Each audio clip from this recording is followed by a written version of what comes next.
Olá, sejam todos muito bem-vindos a mais um episódio do podcast Fala Gol. É um podcast oferecido pela Copego, Cooperativa dos Ginecologistas e Obstetras do Estado do Ceará desde 1991, cuidando do seu cooperado. E faça o seguinte, se você está nos acompanhando pelo canal do YouTube, se inscreve no canal, ativa as notificações e dá um like para o algoritmo do YouTube entender que é um conteúdo relevante e disponibilizar e entregar para o maior número de pessoas possível. Lembrando também que nós estamos no Spotify, sempre levando um assunto sobre saúde e bem-estar. E Renata, tudo bom? Tudo bom. Você trouxe quem para conversar com a gente hoje, Renata? A doutora Aline Veras, que é ginecologista e obstetra, e hoje a gente vai falar sobre assistência gine-obstétrica a mulheres com deficiência. Tudo bom, doutora Aline? Tudo bom, Crasso? Muito obrigado, viu, pela sua participação. A gente fica muito agradecido nesse período assim tão corrido, né, que a gente tem. Tão corrido, você tirar um tempinho ali para fazer uma coisa diferente, então a gente fica muito grato pela sua presença. Não, sou eu quem agradeço pela oportunidade de falar de um tema que é extremamente relevante e muitas vezes esquecido. Sim. Né? Que é a saúde gineco-obstétrica das mulheres com deficiência. Saúde gineco-obstétrica de mulheres com deficiência. A gente estava falando um pouquinho já aqui antes, né, antes de iniciar aqui a conversa. E existem alguns grupos de mulheres que se encaixam nesse perfil, né? Então, quais seriam esses grupos de mulheres que teria esse tipo de atendimento diferenciado? Vamos lá, né? Então, assim, a gente tem as diferentes tipos de deficiência, né? Hoje em dia a gente fala deficiência ou mobilidade reduzida, né? Porque tem algumas pacientes que têm mobilidade reduzidas por alguma condição, mas não se enquadram necessariamente numa deficiência. A gente vai ter as deficiências físicas, a gente vai ter as chamadas deficiências sensoriais, né, que são a deficiência visual, surdez, né, então assim, relacionadas aos sentidos. A gente vai ter as deficiências intelectuais, né, então a gente tem uma deficiência que é pouquíssimo falada, que é a psicossocial, certo? Existem as deficiências psicossociais. O autismo, né, o transtorno do espectro do autismo é reconhecido hoje como uma deficiência e nem todas as pessoas autistas têm deficiência intelectual, mas normalmente elas têm a deficiência psicossocial. Psicossocial, exatamente, sim. Né? E a gente também tem outros grupos de pessoas com deficiência que muitas vezes são negligenciados, como, por exemplo, as pessoas ostomizadas. Né? Ostomizadas, quais são? Ostomizadas, aquelas pessoas que fazem colostomia, por exemplo, certo. Ou outras ostomias. Né? Pacientes com nanismo, o nanismo é considerado também uma deficiência. Né? Então, assim, a gente tem vários grupos de pessoas que não é um grupo tão pequeno assim. Imagino. No último censo, né, esse mais recente que foi realizado, foi visto que no Ceará, 10,7% das mulheres cearenses, 10,7% mulheres do Ceará têm deficiência. Olha aí, uma dessas aí que você exatamente tá inserida em algum grupo desses. E aí, quando a gente olha para essa estatística e olha para a realidade dos nossos consultórios, eu sempre costumo fazer essas perguntas para os meus alunos, para os alunos e para os colegas quando eu estou falando sobre isso. 10,7% das suas pacientes do consultório têm deficiência? Onde é que estão essas mulheres que não estão nos nossos consultórios? Porque essas mulheres não estão restritas à condição da deficiência, né? Elas são mulheres, certo? O ciclo menstrual dessas mulheres é igual. Acontece. Essas mulheres têm todas as alterações fisiológicas e todos os possíveis adoecimentos relacionados à saúde ginecológica que qualquer mulher sem deficiência tem. Sim. Na grande maioria das vezes, a deficiência não atrapalha em nada a função reprodutiva. E essas mulheres podem desejar gestar. Essas mulheres engravidam. Onde é que essas mulheres estão que não estão no consultório? E realmente ela não tem assim, o atendimento deles, 10% não é dessas mulheres. Não é.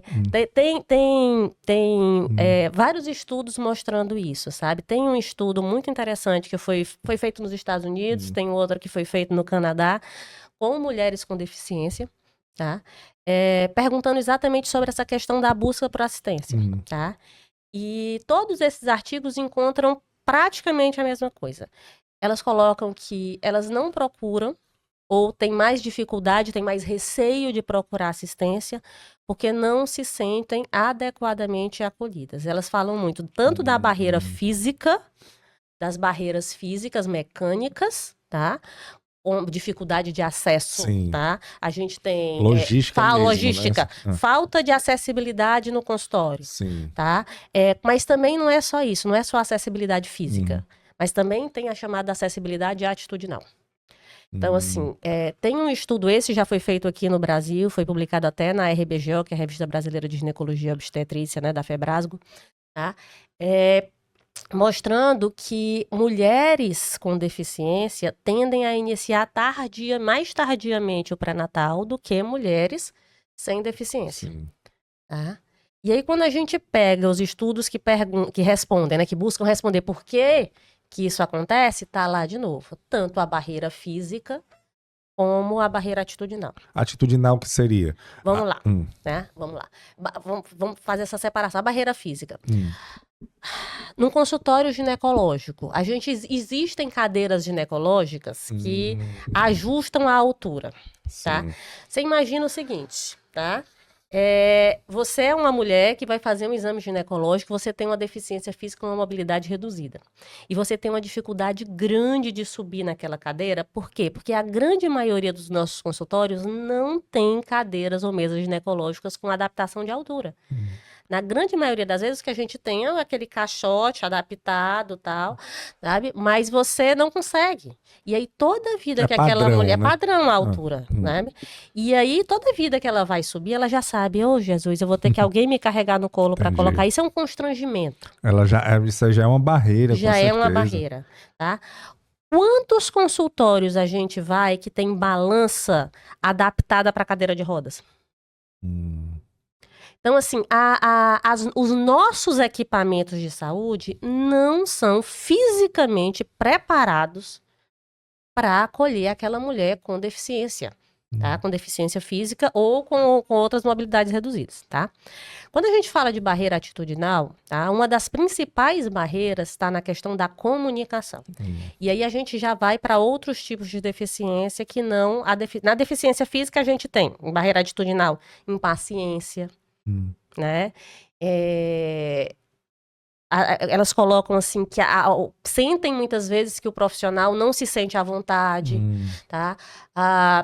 Na hora de fazer o exame ginecológico, tem pacientes que têm paralisia flácida, que não conseguem ficar na posição ginecológica, ou paralisia espástica, né, que é o contrário, ela não consegue ter uma abertura, afastar suficiente os joelhos. Existem técnicas para a gente passar o espéculo, para fazer o exame ginecológico nessas pacientes, de uma maneira que não fique desconfortável para elas. Mas nós não somos treinados para isso na nossa formação, certo? E a paciente sente esse desconforto. Mas quando a gente fala para outros tipos de deficiência, por exemplo, a paciente surda, tá? Paciente surda ou a paciente com alguma dificuldade de comunicação, tá? Muitas vezes não consegue estabelecer uma comunicação efetiva com o profissional de saúde. Tá? E isso também é uma barreira. É uma barreira, com certeza. Tá? Isso é uma barreira muito importante. Né? Muitas vezes o profissional acha que está conseguindo comunicar, o profissional até tem uma boa vontade e acha que está conseguindo, mas não está. Tá? E culturalmente aquela pessoa já está tão acostumada a não entender ou não se fazer entendida, que às vezes ela desiste. Tá. Não, tá certo, aceita o que está falando. Cansei, tá? Então, assim, a barreira de comunicação é outro problema, tá? Então, tem essas... várias pequenas coisas que vão fazendo com que a paciente não se sinta acolhida. O que você falou aí é de uma maneira geral. De uma maneira geral, bem ampla. É o que ela sente até antes de procurar, né? E por isso, já intuindo... Isso, já que vai acontecer, eu vou deixar como tá, né? É melhor. Traçando um paralelo, assim, que é completamente diferente, mas vamos lá, se a gente vai para um local onde a gente sabe que vai ser terrível de estacionar. Às vezes a gente já olha assim e diz, ai, não, vou eu não vou não. É nessa linha. Obviamente resguardando as claro, vidas. Claro. Porque só fazendo um exemplo. Claro. Aí você imagina, assim, como é o desconforto de sair, de estar num local onde não vai ser entendido, né? Onde realmente é por isso que esses 10% não estão aparecendo. Não estão. Mas isso gera problemas, tá? Vamos lá, muitos problemas. Indo logo pro dado mais alarmante, porque esse foi um dado que, quando eu vi na literatura, realmente me chamou muita atenção, tanto que eu sou professora universitária, né, sou pesquisadora, tanto que eu tenho conduzido alguns projetos de pesquisa nessa linha. A literatura internacional, Crasso, mostra pra gente que as mulheres com deficiência têm uma mortalidade materna significativamente maior do que seus pares sem deficiência. Olha aí. Sem que a deficiência em si agregue nada no risco gestacional. Então, tem um estudo que foi publicado em 2021 no JAMA. O JAMA é um grande jornal de ginecologia e obstetrícia. É um dos mais importantes do mundo, né? E esse artigo mostrou que as mulheres com deficiência têm um risco aumentado para todas as complicações existentes. Risco aumentado de pré-eclâmpsia, risco aumentado de sepse, risco aumentado de hemorragia. Para tudo que você possa imaginar, tem o risco aumentado. Mas o risco de mortalidade ajustado, ele é assustador. Porque a mulher com deficiência, segundo esse estudo, tem um risco relativo ajustado de 11 vezes. Você imagina que você ter 11 vezes mais risco de morrer do que as mulheres sem deficiência. E você falou uma coisa aí que, pra ver se eu entendi, que a deficiência não impacta não. É o fato dela não ter um tratamento... E aí vamos lá, aí vamos às hipóteses, né? Porque isso não está formalmente respondido. Certo. Mas você olha assim, por que uma paciente surda tem um risco 11 vezes maior de morrer de parto do que uma mulher que escuta? Se não interfere, né? Se não interfere. Por que uma mulher autista vai ter um risco 11 vezes maior de morrer do que uma mulher que não tem uma deficiência psicossocial? Se aquilo não agrega em nada um risco para gestação, se não aumenta risco... Até biologicamente, organicamente não agrega risco. O sistema reprodutor está todo ok lá. Então vamos lá para as hipóteses aventadas, né? Uma delas é o atraso no início do pré-natal. Isso é um dado que a gente encontra na literatura internacional. É frequente, não é um fenômeno exclusivo do Brasil, certo? Esse início tardio e um número reduzido de consultas pré-natal. Mas a outra hipótese levantada é a ineficiência do pré-natal, também decorrente dos problemas de comunicação. Porque se eu não consigo estabelecer uma comunicação eficaz durante o pré-natal, tá? Como é que esse pré-natal vai ser efetivo? Então, se essa paciente não está ciente dos riscos, se não está plenamente ciente dos cuidados, se a paciente não consegue comunicar para o profissional os problemas que ela tem, que aí sim podem estar atrelados à deficiência, mas ela não consegue comunicar esses desconfortos, certo? O profissional pode não saber como agir, tá? Então, vamos pegar aqui um exemplo. Sim. Uma paciente autista. E aí vamos lembrar. O autismo, ele tem diferentes níveis de suporte, tá? Vamos fazer primeiro uma correção técnica aqui, que o pessoal adora falar em grau leve, moderado e grave, pela hóstia consagrada, isso aí já caiu por terra 500 mil anos atrás, tá? É nível de suporte. Então, tem pessoas que têm um nível de suporte mais... necessitam de mais suporte, mas tem pessoas nível de suporte 1, tá? Que conseguem, inclusive, ter uma autonomia plena. Tá? Então, trabalham, certo? Conseguem, enfim, ter uma autonomia plena, obviamente, não é que não tenham necessidade de ajustes, precisam, tá? Mas é menos, né? Tem uma menor necessidade de suporte, tá? Mas, mesmo essa pessoa... ela pode ter questões sensoriais, por exemplo. Existe uma coisa no autismo chamada desmodulação sensorial. Então, uma pessoa autista... Vou pegar um exemplo real, tá certo? De uma paciente que eu acompanhei o caso dela uma vez. Era uma paciente que, inclusive, quando engravidou, ela estava no pós-doutorado dela, pra gente entender que não é uma paciente com deficiência intelectual, tá certo? ela teve inúmeros problemas, inúmeros desconfortos durante a gestação dela por conta de uma coisa chamada desmodulação sensorial.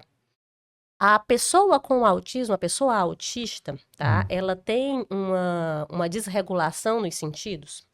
Eu vou pegar um exemplo, uma imagem para a gente poder ter uma ideia. Sim. Não tem aqueles filmes de ficção, quando às vezes a pessoa ganha um superpoder, que a pessoa acabou de ganhar o superpoder, e assim não tá sabendo lidar com ele, de repente escuta os barulhos muito altos, tudo incomoda, ela tá muito forte, sim. E aí depois, ao longo do filme, aquela pessoa vai aprendendo a lidar com aqueles poderes.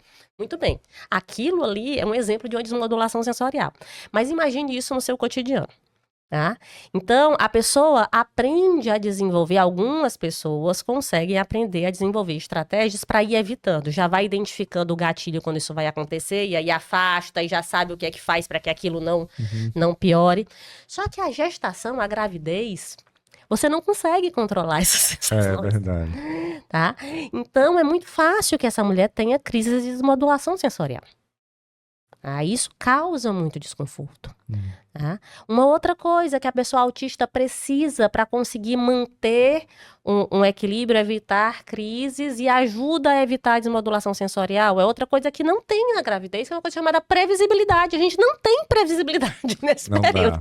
Não dá. Sabe? Então, o pré-natalista, o obstetra que acompanha essa mulher, tem que trabalhar junto com uma terapeuta ocupacional para poder ir trabalhando essa questão sensorial. É importante que tenha uma equipe multiprofissional para ir trabalhando essa questão da previsibilidade, um psicólogo que saiba lidar com essas questões, tá certo? Então, assim, dando um exemplo de como pode ser complexo, mas de como a gente tem que aprender a identificar esses pontos. Eu venho observando, doutora Aline, que eu venho conversando com muita gente aqui, né? Muitas pessoas. E todos os profissionais da área de saúde, não só de ginecologia e obstetrícia, mas de uma maneira geral, eles vêm falando da escutativa, de você escutar. Hoje, mais do que nunca, você precisa ouvir o paciente. Existe um aumento de ansiedade, de estresse nessa vida que nós estamos levando hoje, que está realmente aumentando. Isso impacta diretamente, por exemplo, numa gravidez, né? Um dos grandes problemas que se existe hoje é estresse e ansiedade, são problemas de saúde mental, emocional. Tanto é que a Sossego, ano passado, fez o tema do congresso, era do congresso cearense, foi Mulher, um Mar de Emoções, né? Que foi muito, muito bacana, justamente pensando nisso. E eu imagino você falando aí da comunicação, né? Da dificuldade da comunicação. Então, como isso impacta? Demais. Realmente. Então, se hoje já existe essa intenção dos profissionais terem que... estão aprendendo que precisam ouvir mais, nessa linha de pessoas com deficiência, isso deve ser bem mais restrito, assim. Eu acho que o cenário dos profissionais, não sei se eles estão preparados para isso. Assim, nós não somos preparados para isso durante a nossa formação. E aí a gente precisa entender, tá? Eu também adoro história, adoro entender historicamente como é que as coisas se constroem, tá? A nossa assistência médica, de uma maneira geral, inclusive as nossas formações como profissionais de saúde, não enxergam a pessoa com deficiência na sua integralidade.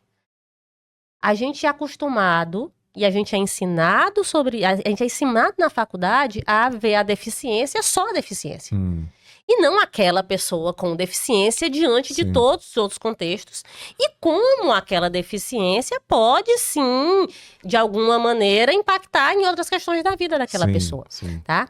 E isso é algo historicamente construído. O conceito, a ideia de pessoa com deficiência é algo muito recente. É um construto do século XX, tá?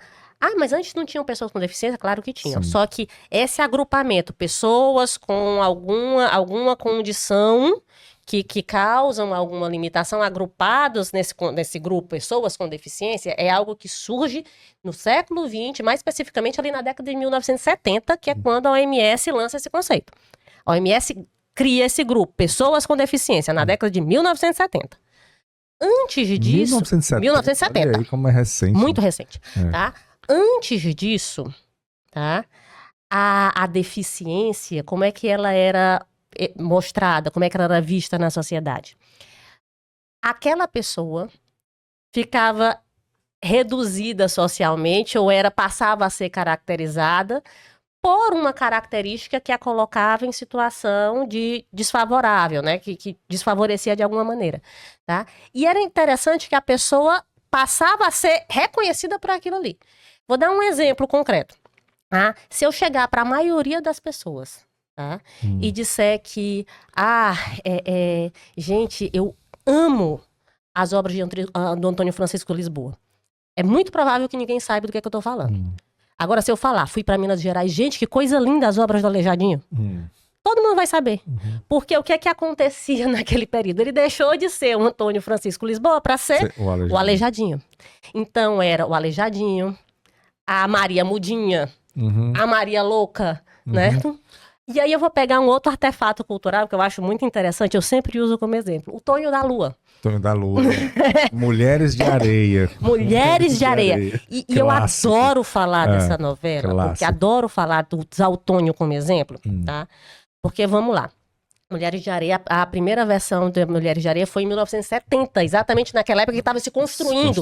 Então não tinha ainda o conceito pessoa com deficiência, tá?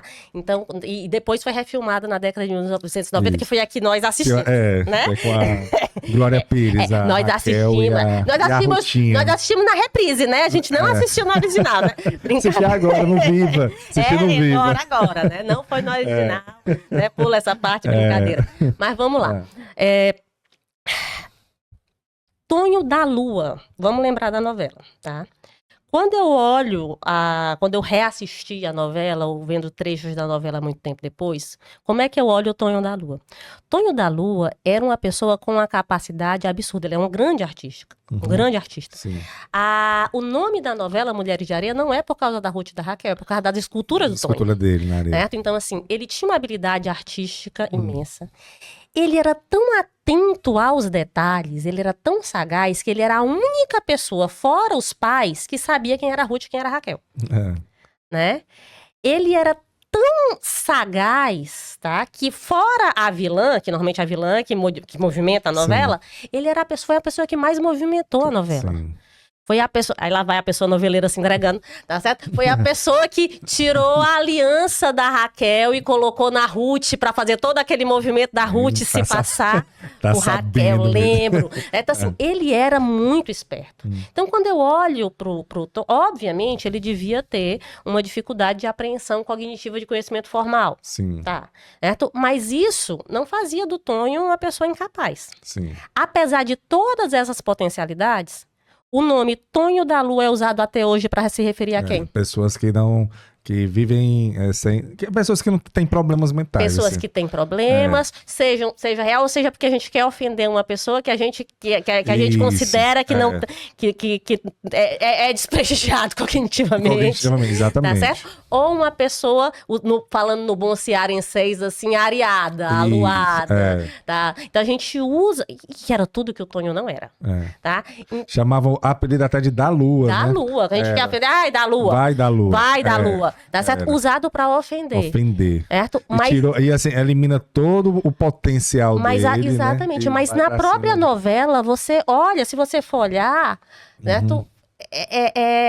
A pessoa foi reduzida a uma característica que a desfavorecia, em detrimento de todas as outras potencialidades que ela tinha.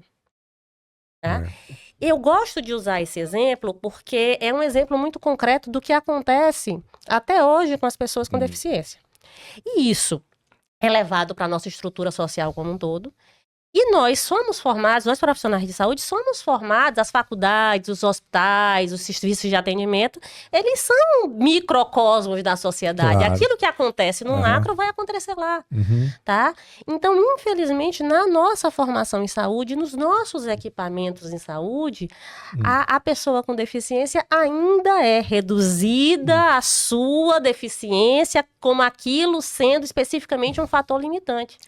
Mas eu tô um pouco intrigado, até angustiado, assim, com a conversa, porque, assim, você começou... Mas é pra angustiar mesmo. É porque você começou dizendo um fato que eu não sabia. De mais de 10% das mulheres, elas têm algum tipo de deficiência. Sim. E onde elas estão, né? Onde Pronto, ficou. E um mundo que hoje tá tão, assim, a gente nunca teve uma informação tão fácil, né? Não, tanto na palma da mão da gente ali. E a gente ainda não sabe onde essas mulheres estão. Como é o atendimento delas? Assim, o que é que elas fazem? Como elas procuram? Qual é o diferencial que o profissional tem que ter quando chegam essas mulheres? Então, assim? vamos lá, tá? A gente realmente nós temos que nos tornar profissionais aptos a receber essa mulher.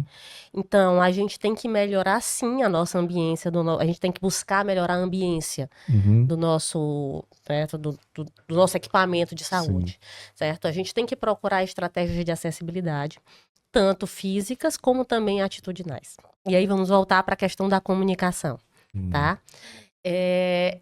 Seria muito interessante se todo mundo soubesse falar Libras, por exemplo, né? Que é a nossa segunda língua. Mas eu entendo que isso é um idioma, gente, é difícil. Tá? É difícil. Eu não sou fluente em Libras. Eu consigo falar em Libras, mas não pode ser que eu sou fluente em Libras. Mas falo alguma coisa, consigo me comunicar, né? Mas, se você vai atender uma paciente surda, certo? Tenha um intérprete, eu sugiro que ela traga alguém. Que eu pensei. Tá? Traga um intérprete se você não sabe, tá? Em relação à pessoa surda especificamente, tem um outro dado que eu vi essa semana, tá? E que me incomodou bastante, tá? Estou vendo os dados das mulheres surdas do estado, das pessoas, não foi especificamente das mulheres, foi de todas as pessoas surdas do estado do Ceará, tá? Talvez eu confunda o número, tá? Mas se eu não me engano, um percentual só de 15% falam Libras também, tá? O restante das outras pessoas, você diz assim, todas as outras pessoas são oralizadas? Claro que não. O que é que acontece muitas vezes com essas pacientes? Elas acabam estabelecendo uma comunicação intrafamiliar com gestos casuais, mas que não são universalizados. São limitados. São limitados. Então, ela consegue estabelecer uma comunicação apenas com as pessoas próximas da sua família que entendem o que é que aqueles gestos significam. E aí limita a vida, né? Limita a vida. A pessoa fica restrita socialmente àquele núcleo familiar. Tá? Então aí não adianta nem ser um intérprete de Libras, precisa ser alguém do núcleo familiar, porque senão você não vai entender o que aqueles gestos significam. Né? Existe um conceito que a gente deveria trabalhar muito mais, que é o conceito de negligência linguística. Existem pessoas que são privadas de se comunicar com as outras pessoas em sociedade. Que não têm acesso a essas estratégias de comunicação. Então, pessoas surdas que não têm acesso a Libras são um exemplo, tá? Pessoas autistas não oralizadas que não têm acesso à comunicação, formas de comunicação aumentativa alternativa, são outro exemplo, tá? Então, essas pessoas não conseguem se comunicar se não tiver alguém próximo que entenda o que ela está querendo dizer. Então, é importante que você tenha um tradutor, né, um intérprete ou um mediador, porque nesse caso não é um intérprete, é um mediador. Normalmente é alguém da família, né? Que normalmente é alguém da família. Tá certo? Então, isso é um ponto muito importante. É muito importante que a gente esse é um ponto que elas falam muito, tá? Que a gente se dirija para a pessoa com deficiência, mesmo que você tenha um mediador. Porque pensa que coisa desagradável, tá certo? Você é a paciente, tem uma pessoa aqui do seu lado. Mas e ela tá sentindo dor? E como é que é a menstruação dela? E não sei o que tal. E a pessoa tá aqui do lado, assim, olhando pro tempo. Diz, ok, eu estou aqui. Como se ela não estivesse lá, né? Tá, como se ela não estivesse lá. Pergunte para ela, mesmo que quem vá responder seja o mediador. Vamos lá, se eu estou conversando com alguém em um outro idioma e eu tenho um tradutor, eu olho para o tradutor, eu olho para a pessoa. Eu olho para a pessoa. E a pessoa vai traduzindo. Então o mediador está lá para ajudar a comunicação, mas você tem que comunicar com aquela pessoa. Escute aquela pessoa, porque ela vai lhe dizer, vai lhe trazer de alguma forma desconfortos, tá? Que talvez você não saiba, talvez você não perguntasse. Dê abertura para que ela se expresse sobre essas questões, tá? E valorize. Tá? A gente tem que tomar cuidado para não tirar a credibilidade daquilo que a pessoa está dizendo. Porque uma outra queixa muito frequente, tá, das mulheres com deficiência é a seguinte: os profissionais de saúde tendem a me infantilizar por conta da minha deficiência. Tá? Que é uma outra coisa. Você tem uma boa comunicação, tratar com empatia, não é tratar como coitadinho ou infantilizar. Como criança, né? Não, certo? De maneira alguma. Então, assim, essa paciente que eu falei, né, essa mulher autista que estava, inclusive, no processo de gestação e tudo mais, ela se queixava muito disso. Ela dizia assim: gente, me tratam como criança. Eu não tenho paciência para isso. É chato. É chato. Sabe? É chato. Sabe? Isso também vai... Então, assim, é aquilo que você tá falando, que você estava falando antes, da comunicação efetiva. E aí a gente tem que tomar cuidado para a gente realmente estabelecer uma comunicação efetiva. Ficar atento para aquelas atitudes que a gente toma sem perceber, porque ninguém faz isso por mal. Por maldade, é o que eu Não tava é por pensando. maldade. Não é por maldade. É porque a nossa estrutura social é uma estrutura acostumada, construída para colocar essas pessoas à margem, né? Então, e a gente é criado assim. E é um atendimento mais demorado, né? É um atendimento mais demorado. Ele tem que...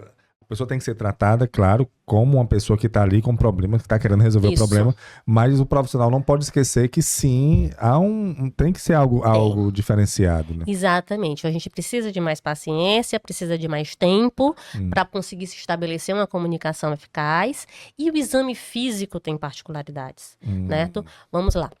No exame ginecológico, tá, em que a gente vai passar o espéculo, uma paciente que tem uma paralisia flácida, a paciente não consegue ficar muitas vezes com as pernas na posição, né, na posição ginecológica. Sim. Mas uma paciente também com paralisia espástica, que não consegue ter uma abertura adequada de pernas.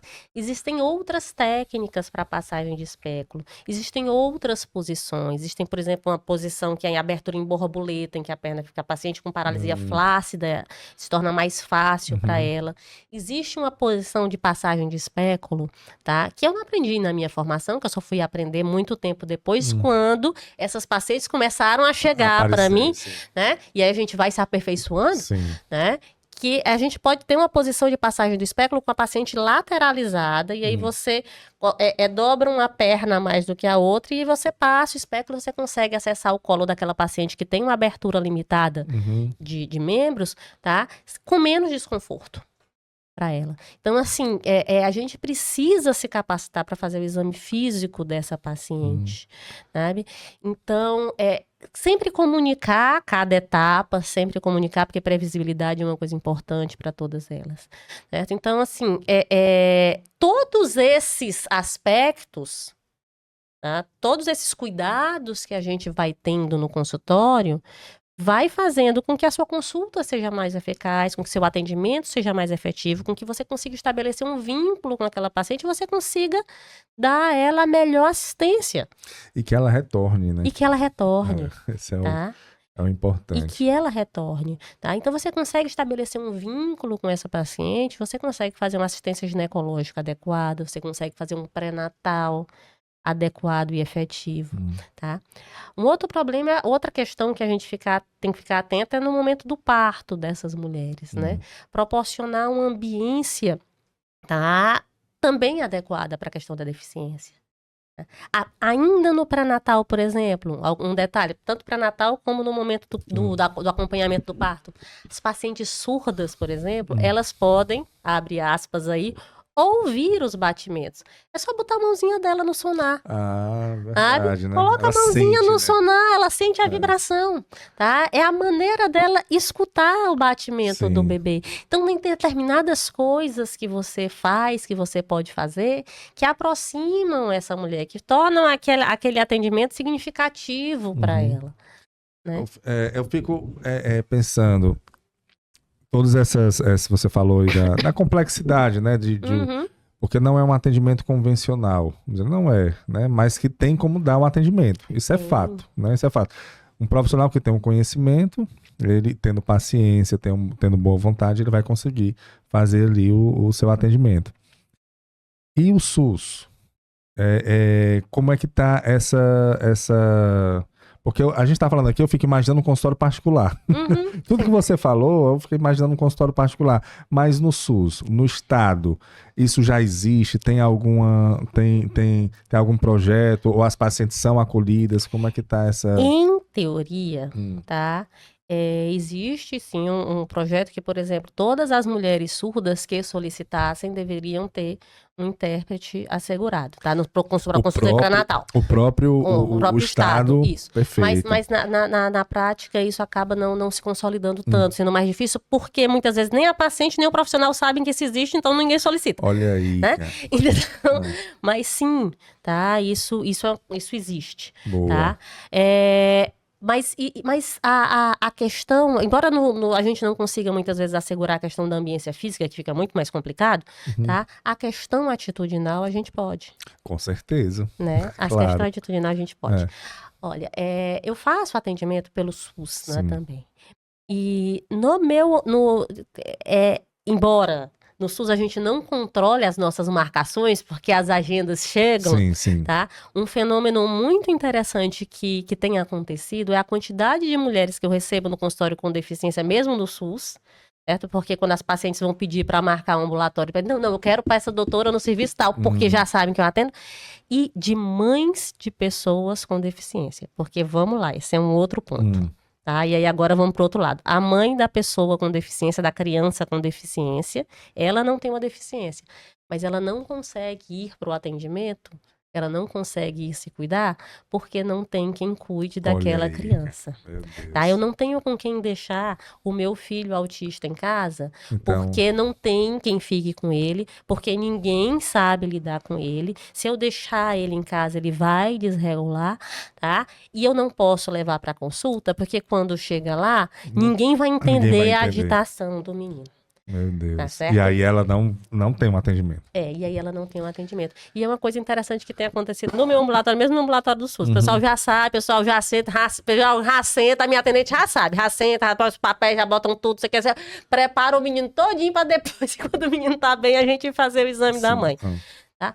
Mas esse tipo de acolhimento requer paciência, requer que o profissional se disponibilize para isso. E embora tenha particularidades, embora ainda seja muito difícil, eu realmente sonho, né? Vamos lá, né? Eu realmente tenho a esperança, tá? E o sonho, o desejo de que isso se torne algo geral, generalizado. Porque deveria ser generalizado. Não ser exceção, né? Não ser exceção. Todos nós, profissionais da saúde, deveríamos estar aptos para atender essas pessoas em todas as condições da sua vida. E não apenas nos centros de reabilitação. Porque essas pessoas não são só deficiência. Sim. Elas são pessoas de forma integral, elas têm direito a ter uma vida integral. Claro. E elas têm direito a ter uma assistência integral à saúde. E é como você falou, não interfere numa gravidez, não interfere.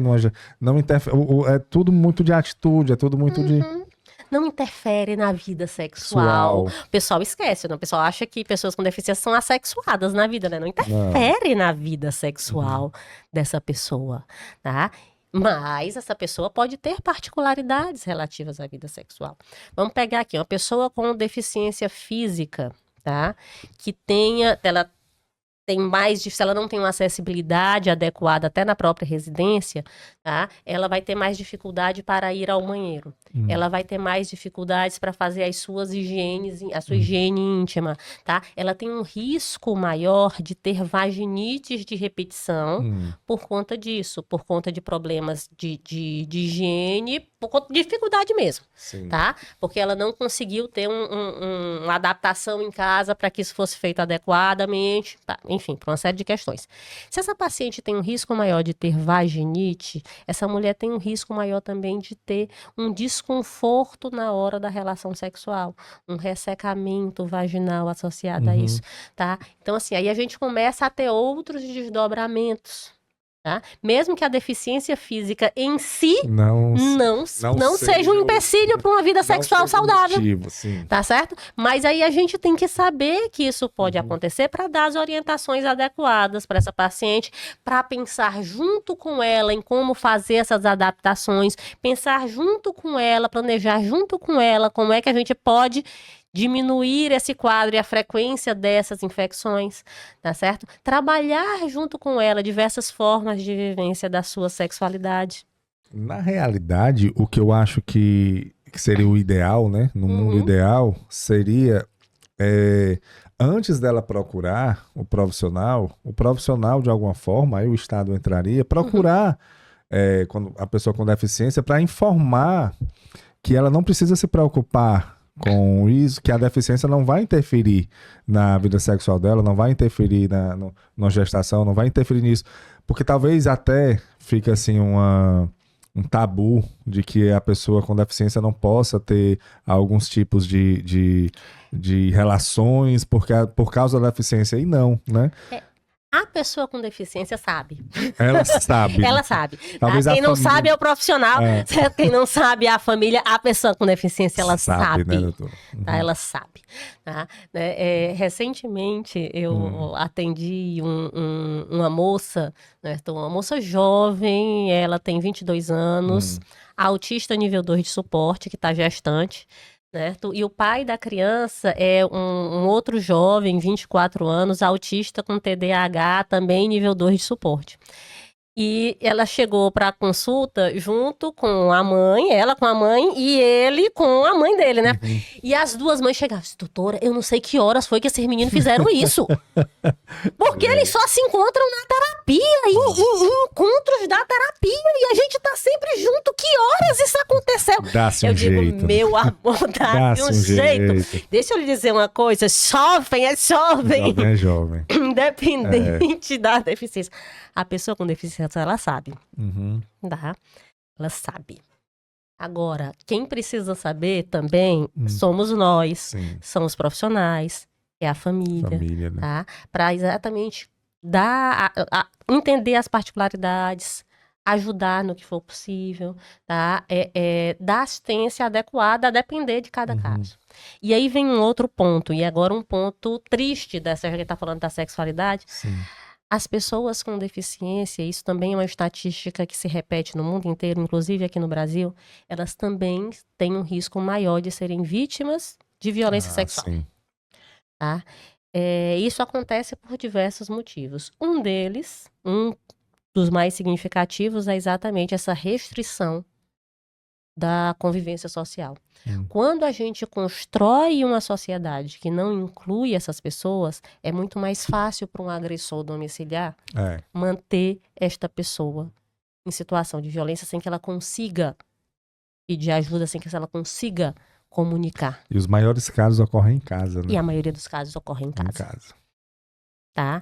Então, esse é um outro dado muito triste. Né? E a gente também precisa saber disso. Porque a gente, sabendo disso, vamos lá. Se eu sei que um determinado grupo está mais exposto a uma determinada condição, a um determinado risco, é preciso se estabelecer políticas e ações para diminuir o risco daquela população. Sim. Tá? Então, assim, são necessárias ações. E quais são essas ações? Aí foge um pouquinho da área da saúde, tá? Entra na esfera social. A gente precisa que sejam desenvolvidas ações reais de inclusão social, tá? E não apenas ações tokenísticas, né? O que é o tokenismo? É aquela inclusão faz de conta, sabe? Vamos dar aqui um exemplo de uma inclusão tokenística, né? Quando a gente faz única e exclusivamente ações pontuais, assim, um dia de inclusão, um dia na praia. Entendi. Essas ações são bacanas? Sim. São. Mas quando você considera, tá, isso aqui já bateu minha conta, já teve um dia na praia, eu não preciso fazer mais nada, não. Entendeu? Aí não dá. Que é um problema que eu vejo que às vezes acontece muito. Que às vezes acontece, tá? Então, quando a gente não inclui, quando a gente não forma profissionais de saúde, a gente não consegue levar isso para dentro da formação universitária.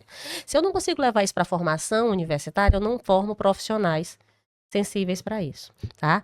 Se eu não consigo levar isso para a formação de professores, eu não tenho professores aptos a fazer essa inclusão adequada em sala de aula, tá? Se a gente não estrutura os nossos espaços físicos para receber essas pessoas, tá? A gente não consegue permitir que essas pessoas usem a cidade, que essas pessoas ocupem os espaços da cidade.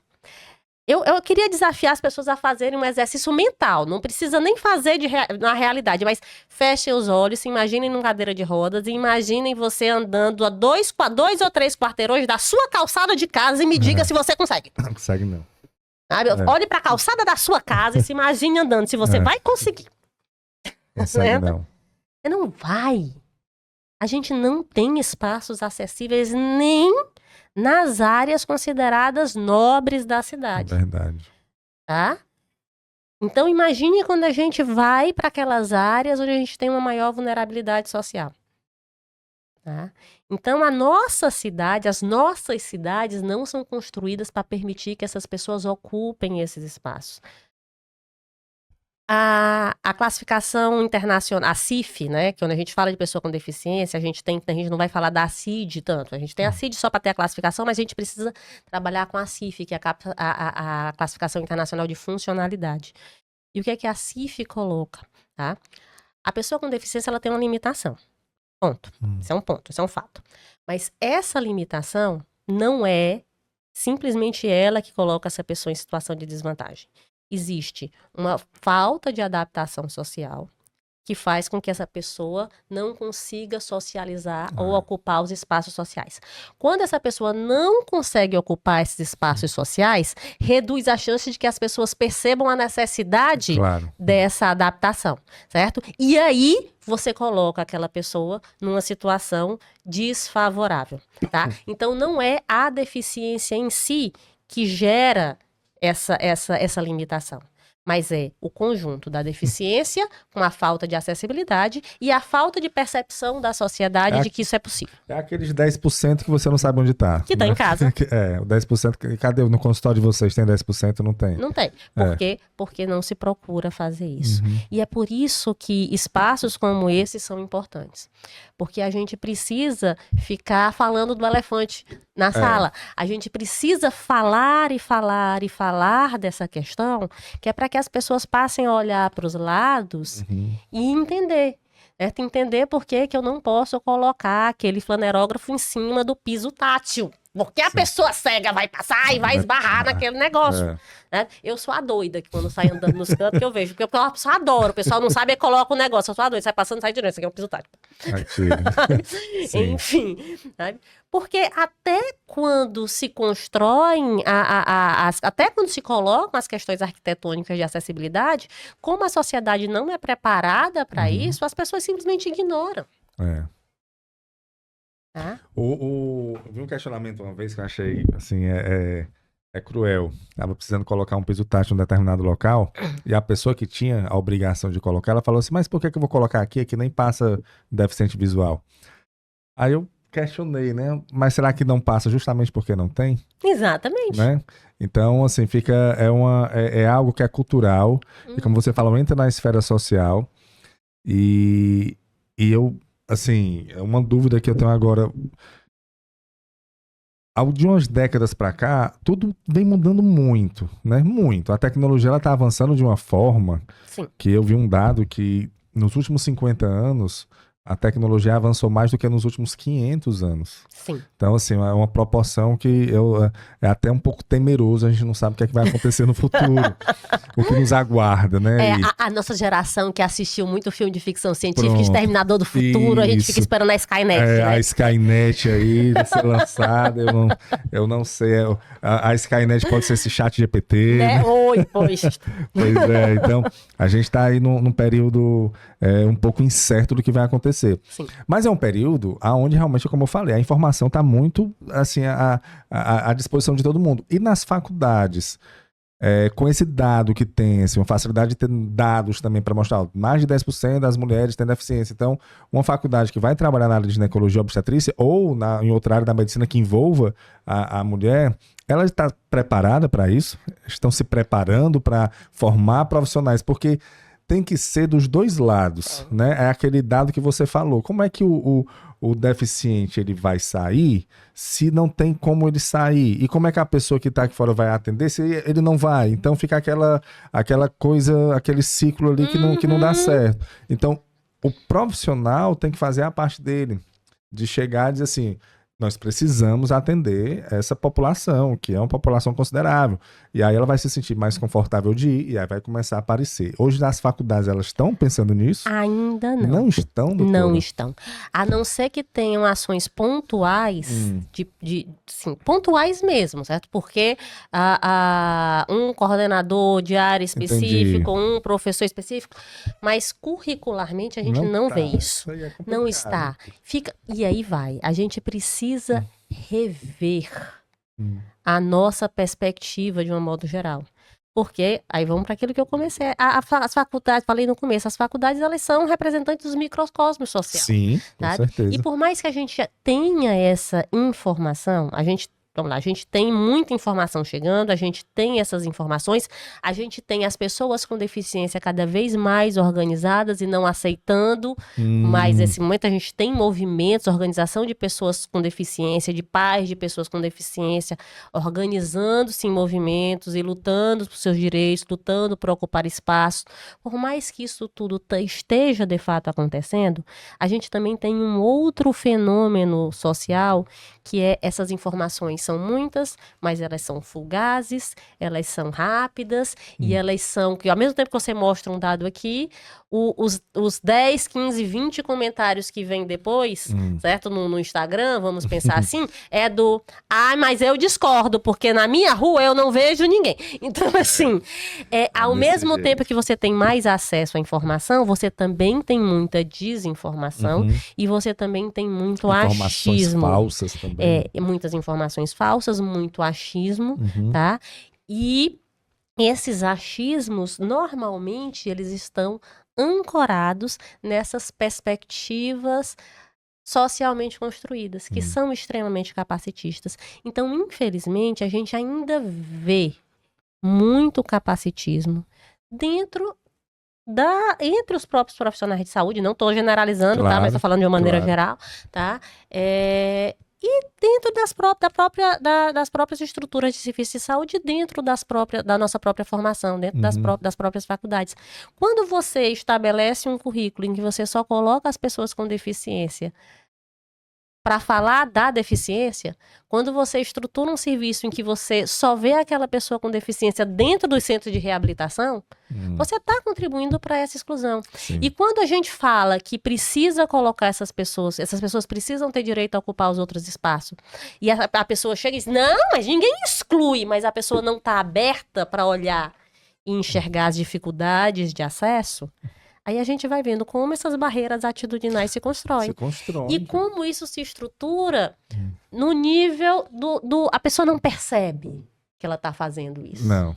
É a mesma coisa de você infantilizar na hora do tratamento. Você pensa não que está fazendo certo. Mas eu não usei a palavra inconsciente, porque não é inconsciente. Ela pode não perceber.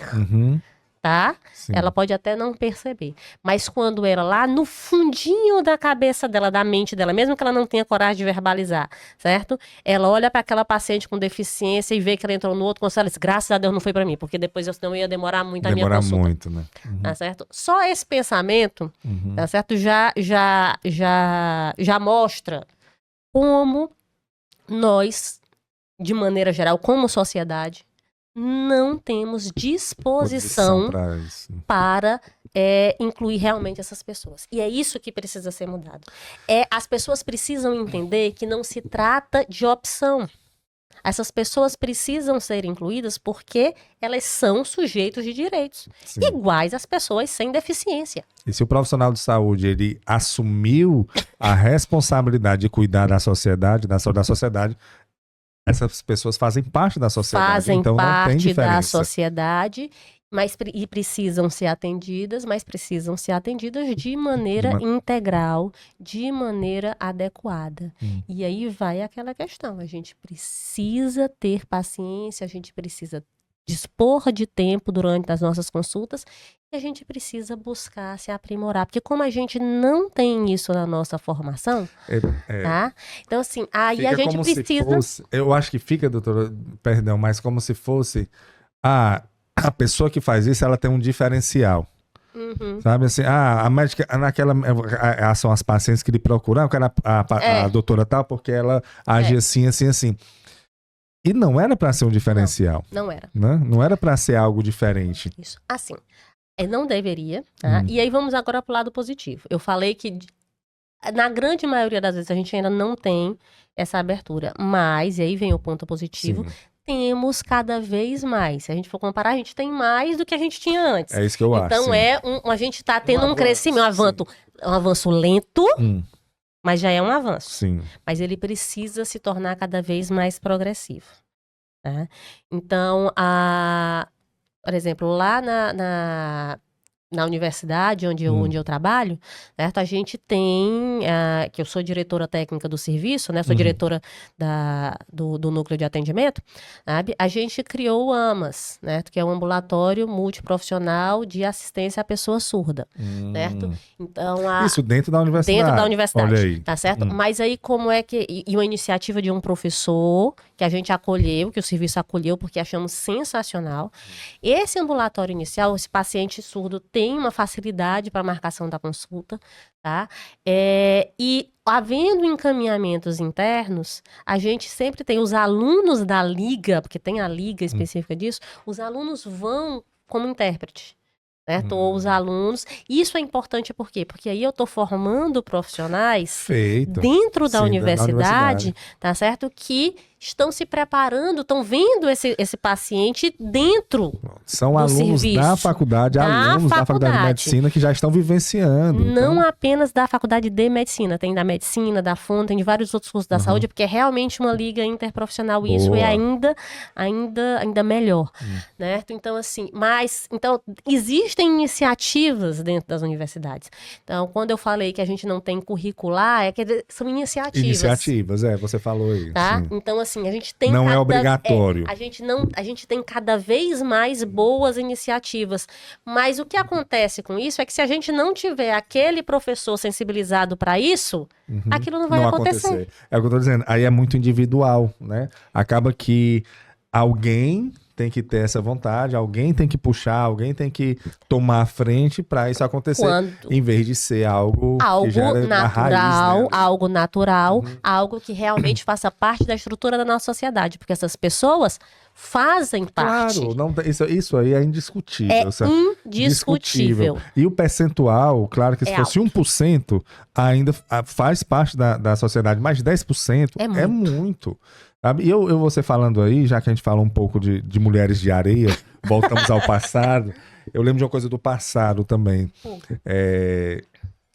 Que antigamente não era obrigado a usar cinto de segurança. Você lembra disso? Lembro. Não era obrigatório. E aí o Estado veio e impôs. E eu lembro até da campanha, coloque os 150, que a multa para você... Era 150, você lembra? lembro. Pronto, a multa para quem não usasse o cinto de segurança era R$150. E aí pegou essa campanha, bota o 150, olha o 150 e tal. E aí hoje em dia, dificilmente você vê uma pessoa sem cinto de segurança, é natural, você já... As pessoas entram no carro, usam o cinto de segurança, mas o Estado foi lá e interveio e colocou. Isso. Se isso não vier de cima para baixo, eu não sei se...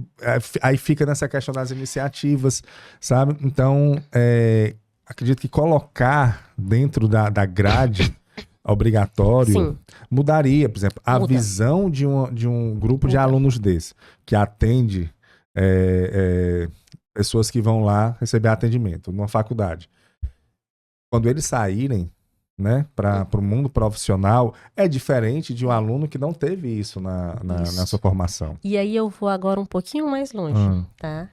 A gente precisa ter isso na matriz, tá, das universidades, mas a gente também precisa assegurar, embora isso já esteja assegurado legalmente, a gente precisa assegurar na prática a inclusão escolar. Sabe o que eu vou falar? Porque agora eu vou te fazer uma outra pergunta. Sim.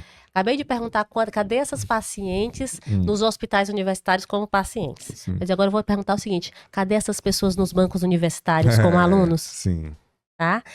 De verdade, sabe quando é que a gente vai começar a ter uma mudança efetiva? Quando essas pessoas, a gente tiver um número maior, quando a gente tiver 10% dos nossos alunos com deficiência, tá? Dos nossos alunos universitários. Eu vou perguntar, eu tenho pelo menos 1% dos meus alunos de medicina com pessoas com deficiência? Pelo menos um? Tem não. Tá? E aí, vamos lá, tá? Nem todas as deficiências vão culminar em alguma deficiência intelectual que dificulte o acesso cognitivo. Tá? Então, por que essas pessoas não estão chegando? Tá? Porque você já vai partir de uma pressuposição totalmente capacitista e infundada de porque aquela pessoa tem uma deficiência, ela não vai conseguir assistir alguém. Sabe? Olha, eu vou dizer uma coisa, um dos cardiologistas que eu conheci com a melhor ausculta era uma pessoa cega. Tá? Então, o fato da pessoa ter uma deficiência não deveria ser um limitante. Eu me lembro que um dia a gente estava, foi no auge da pandemia, quando todas as reuniões eram online, aquela coisa, né? Tal. Era uma reunião sobre, enfim, não precisa entrar no detalhe da reunião, mas alguém fez uma comparação, o seguinte, é como se, e pode, por exemplo, se não pode um usuário de cadeira de rodas, uma pessoa usuária de cadeira de rodas, fazer educação física, por exemplo. O meu marido é formado em educação física, ele estava longe, ele tacou o grito lá de dentro. Claro que pode, a faculdade não é para ser atleta. Sabe? E aí a pessoa escutou e não disse nada, sabe? E depois ele ainda completou. Ela nunca ouviu falar em esporte paralímpico, não, porque até para ser atleta podia. Podia, é verdade. Então, a gente constrói pressuposições, preconceitos, no sentido de conceitos pré-concebidos. Tá? Esses conceitos pré-concebidos se tornam preconceitos no sentido que a gente usa, no sentido corriqueiro do termo, tá? E aí, a gente exclui as pessoas sem dar oportunidade para elas, sem ver o potencial que ela tem, porque a gente já está partindo dessa noção pré-concebida de que ela não pode, mas essa noção é nossa. Nossa, não é dela. Não é dela. É o que você falou da questão da sexualidade, que eu falei aqui, olha, precisava informar para ela não precisa ser informada, né? Ela já sabe. Ela já sabe. Então, quando essas pessoas começarem a ocupar os bancos universitários, começar a dizer, ei, professor, não é assim, não. Quando essas pessoas se tornarem gestores, quando essas pessoas se tornarem professores, é que de fato isso vai mudar, tá? Então, a gente precisa de todos os caminhos. A gente precisa que essa mudança venha de cima, curricularizada. A gente precisa de uma mudança da estrutura social. A gente precisa que lá, desde a base, isso seja assegurado. É uma mudança lenta, é uma mudança gradativa, mas é uma mudança que está acontecendo, né? Mas a gente precisa sensibilizar as pessoas, tá? Para que elas, cada um de nós, olha, esses preconceitos que são muito arraigados, gente, a gente às vezes aquela coisa, a gente nem percebe o quanto a gente está sendo preconceituoso e capacitista. Mas às vezes a gente precisa escutar, refletir e pensar, poxa, eu não percebia como essa minha atitude era prejudicial, como essa minha atitude estava sendo equivocada. E é por isso que espaços como esse são tão importantes, né? Eu vi um vídeo há pouco tempo de uma moça com síndrome de Down. Ela é modelo e atriz. Agora eu não me lembro qual é exatamente o país dela, se é Canadá, enfim, não me lembro, certo? Mas é um vídeo dela em que ela costuma dizer, ela começa dizendo o seguinte, né? Eu vou num bar, eu peço uma marguerita, mas você não me dá a marguerita porque você acha que eu não posso tomar, porque eu não vou me cuidar, tá certo? E aí eu não tomo a marguerita, certo? Aí ela vai falando as várias coisas que vão impedindo, as barreiras atitudinais que vão impedindo que ela tenha uma vida de uma pessoa adulta, da pessoa da faixa etária dela, tá? Então, assim, a gente vai construindo impossibilidades, tá? Há um tempo atrás, né, se a gente for para algumas décadas atrás, essas pessoas ficavam presas em casa e não é porque as famílias quisessem empreender, é porque não tinha como. Sabe? Hoje em dia a gente já tem essa possibilidade, hoje em dia a gente já fala sobre isso, hoje em dia a gente já briga para que esses espaços sejam ocupados, tá? Então a gente tem sim uma mudança, não vamos ser negativistas ou pessimistas, tá? Agora, a gente precisa reconhecer que são mudanças lentas e que a gente precisa ainda martelar isso o tempo inteiro, porque tá longe de ficar consolidado. Eu acho que essa é a questão, é falar sempre, né? Falar sempre. É falar sempre, até que não se torne mais... Até que a gente não precise mais. Não precisa mais falar. É isso aí. É isso aí. Quem viu aqui foi a Letícia Nacra, a doutora Letícia Nacra, falando sobre atendimento em mulheres lésbicas. E ela falou isso, Graça, a gente tem que falar sempre, porque até que chegue um ponto de que não precise mais falar, que realmente já ficou normal. E eu pensei sempre, e é verdade. Porque quando você fala, alguém escuta, alguém se incomoda com aquilo dali, sai da zona de conforto da pessoa, né? Um atendimento voltado para essa questão do atendimento de pessoas com deficiência. É um atendimento mais lento, mas você tem que ter uma paciência, você tem que olhar um olhar diferenciado, mas tem que fazer. E vai chegar um momento que vai ser normal. Comum. A gente está se encaminhando já para o final, doutora, mas eu queria fazer uma pergunta antes da gente finalizar, que é para as pessoas com deficiência. A gente falou aqui dos profissionais, né, de que realmente precisa desse olhar diferenciado, mas uma pessoa com deficiência que está nos acompanhando, como é que ela faz? Por exemplo, ela sabe até melhor do que a gente, tudo que a gente conversou aqui, mas pronto, ela quer um atendimento ginecológico, ela quer ter, o que é que ela procura? Vamos falar da nossa estrutura de SUS, né? Certo. Nossa estrutura de SUS, tá? Ela não tem uma entrada diferente das outras entradas, sabe? Uma porta de entrada dos atendimentos são as unidades básicas de saúde. Certo. Então não tem, assim, realmente ela vai ter que seguir o mesmo fluxo de todo mundo, e aí realmente os profissionais vão ter que estar aptos a atender. E aí, não existe um caminho específico para isso, tá? As pacientes da saúde complementar ou dos serviços privados, tá? Normalmente, e isso é uma coisa muito interessante que os profissionais têm que começar a entender, existem verdadeiras comunidades. Tá? Então, existe a comunidade surda, existe a comunidade autista, existe a comunidade das pessoas com nanismo, existem as comunidades dos ostomizados. Quando essas pessoas encontram um profissional que acolhe, certo? Que tem pelo menos boa vontade, certo?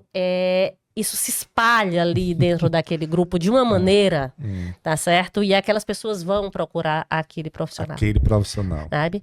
Então, eu faço parte de dois grupos, tá? Desses, né? E a gente vê, quando se procura, tanto de pais como de pessoas com deficiência. Faço parte de um grupo de pais, de pessoas de pais de crianças com autismo, né? Porque eu tenho um filho autista de 10 anos de idade. E faço parte de um grupo de pessoas autistas, tá? Com pessoas autistas adultas e adolescentes. Eu tô dentro de alguns desses grupos, tá? E a gente vê. Quando alguém vai procurar uma indicação, ninguém procura em outro grupo, não. É lá. Certo? Né? Gente, eu preciso de um gastro. Gente, um endócrino pediatra, tal. Então, assim, pra tudo, é no grupo, é ali.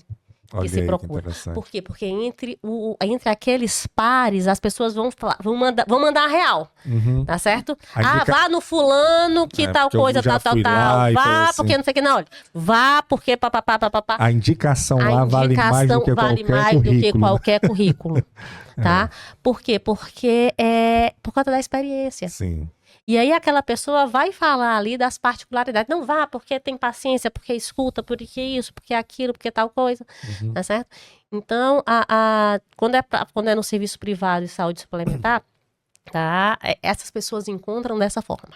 Sim. Tá?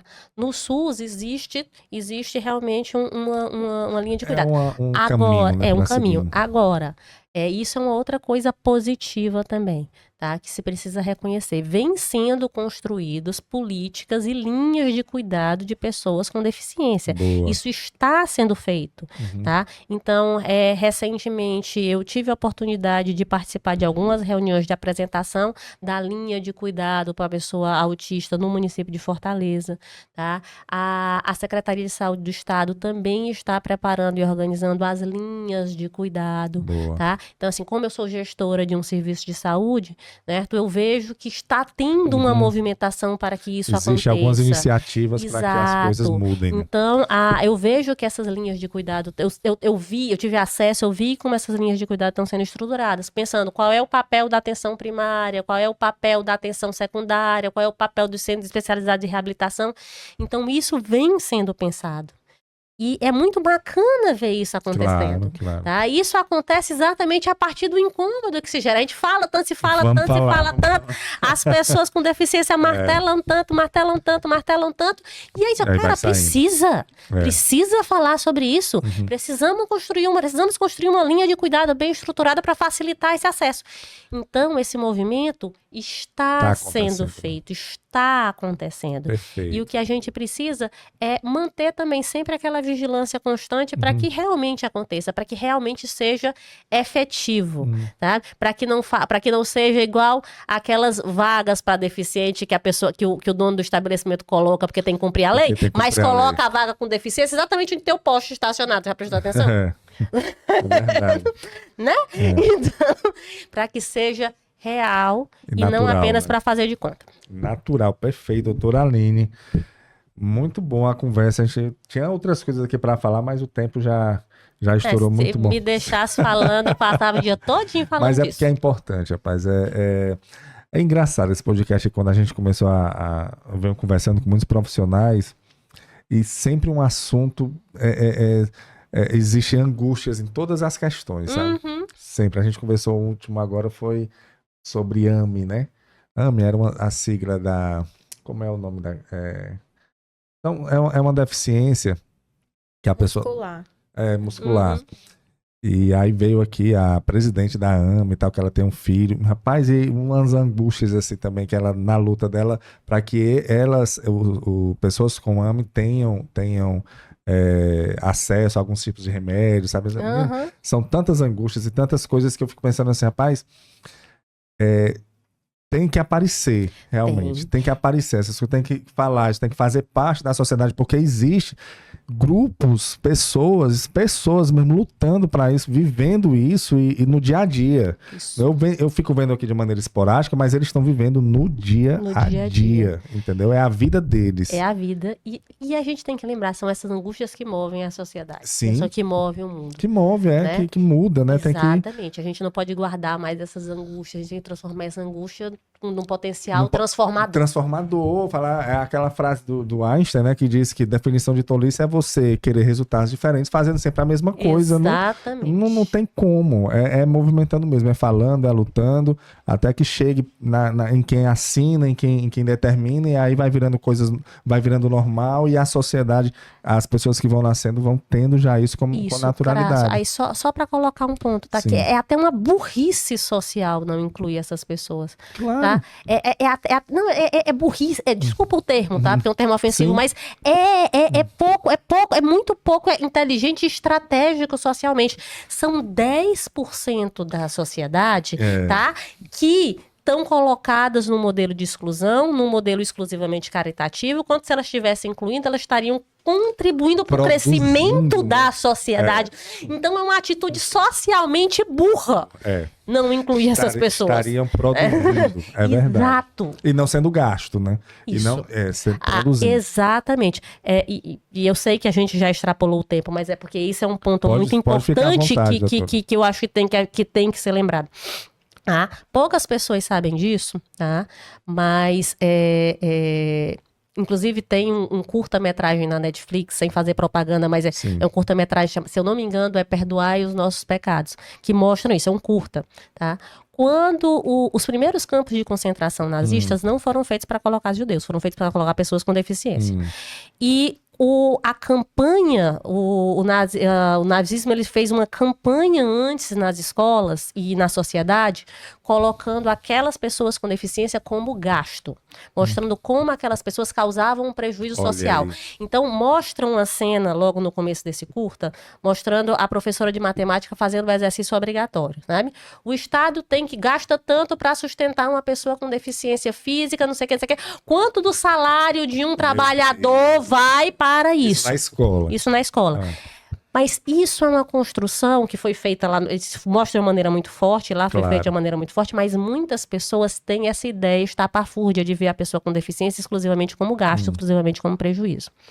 Mas essa pessoa, primeiro que ninguém deveria ser visto como um gasto social, porque todas as pessoas precisam ser atendidas em suas particularidades, é o princípio da equidade, tá? Mas essas pessoas são impedidas pela nossa estrutura social de dar um retorno para essa sociedade. Então eu construo uma sociedade em que eu impeço essa pessoa de construir uma autonomia, impeço essa pessoa de construir uma autonomia, inclusive de manutenção financeira, impeço essa pessoa de ter uma comunicação social efetiva, de fazer parte dessa sociedade, e depois quero exigir que ela contribua?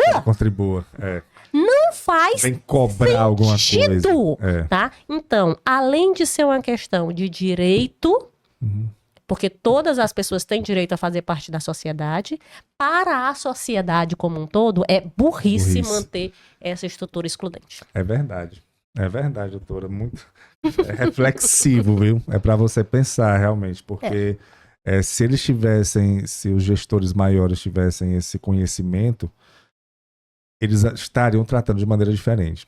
Tem que tratar, porque até, como você falou, financeiramente é mais viável. Exatamente. Totalmente mais viável. É isso aí, doutora Aline. Renata, eu queria que você deixasse o Instagram dela, por gentileza. É Aline_VerasB. Aline_VerasB. Pois, doutora Aline, eu queria agradecer, viu? Queria agradecer pelas palavras, pela reflexão, que fica aí uma mensagem para os profissionais de saúde, né? E também para os familiares de pessoas com deficiência e também para as pessoas com deficiência, né? Que a gente tem que falar e tem que se mostrar. E esse espaço aqui é justamente para ver se a gente consegue dar uma, vamos dizer assim, uma contribuição, né? Uma contribuição nesse trajeto aí, nessa caminhada para uma melhoria, porque as coisas só funcionam mesmo, só mudam com tendo aquela inquietação, né? Você inquietando, você deixando uma angústia mesmo, assim, como a gente conversou aqui, eu fiquei bastante angustiado com os dados. Exatamente, já dizia Rubem Alves, né? Ostra feliz não cria pérola, né? Ostra feliz não cria pérola. Sem a poeirinha lá na ostra, não cria pérola. Não dá. É isso aí mesmo. Então, doutora, muito obrigado, viu? Obrigado mesmo pela sua participação. Eu que agradeço, querido. Você que nos acompanhou também, muito obrigado. Esse foi mais um episódio do podcast Fala Go. É um podcast oferecido pela Copego, Cooperativa dos Ginecologistas e Obstetras do Estado do Ceará. Saúde e muita paz para todos nós. E até a próxima, se Deus quiser.